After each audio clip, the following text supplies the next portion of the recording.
Chapter 9.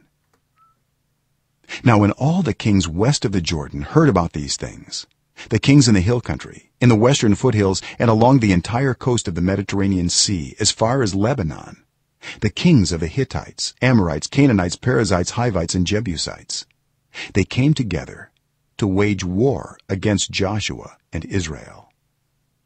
However, when the people of Gibeon heard what Joshua had done to Jericho and Ai, they resorted to a ruse. They went as a delegation whose donkeys were loaded with worn-out sacks and old wineskins, cracked and mended. They put worn and patched sandals on their feet and wore old clothes. All the bread of their food supply was dry and moldy. Then they went to Joshua in the camp at Gilgal and said to him and the Israelites, "We have come from a distant country. Make a treaty with us." The Israelites said to the Hivites, "But perhaps you live near us, so how can we make a treaty with you?"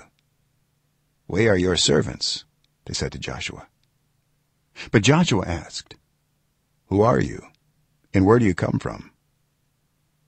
They answered, "Your servants have come from a very distant country, because of the fame of the Lord your God. For we have heard reports of him, all that he did in Egypt, and all that he did to the 2 kings of the Amorites east of the Jordan, Sihon king of Heshbon, and Og king of Bashan, who reigned in Ashtaroth.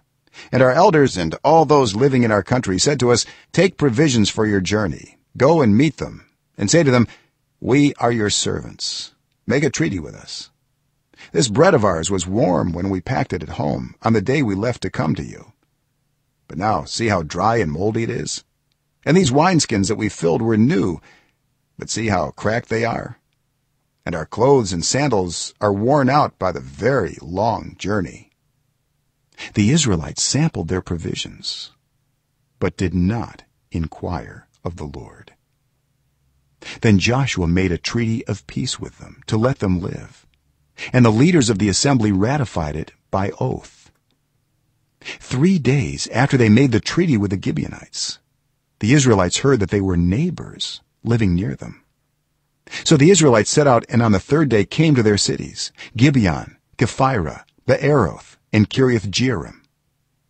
But the Israelites did not attack them, because the leaders of the assembly had sworn an oath to them by the Lord, the God of Israel. The whole assembly grumbled against the leaders, but all the leaders answered, "We have given them our oath by the Lord, the God of Israel, and we cannot touch them now. This is what we will do to them. We will let them live, so that God's wrath will not fall on us for breaking the oath we swore to them."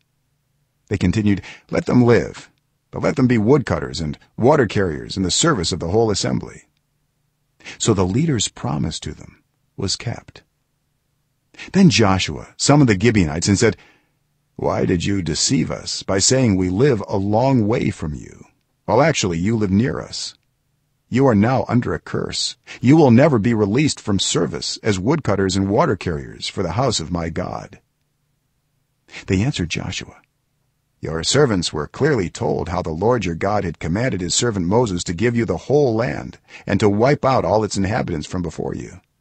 So we feared for our lives because of you. And that is why we did this. We are now in your hands. Do to us whatever seems good and right to you." So Joshua saved them from the Israelites, and they did not kill them. That day he made the Gibeonites woodcutters and water carriers for the assembly, to provide for the needs of the altar of the Lord at the place the Lord would choose. And that is what they are to this day.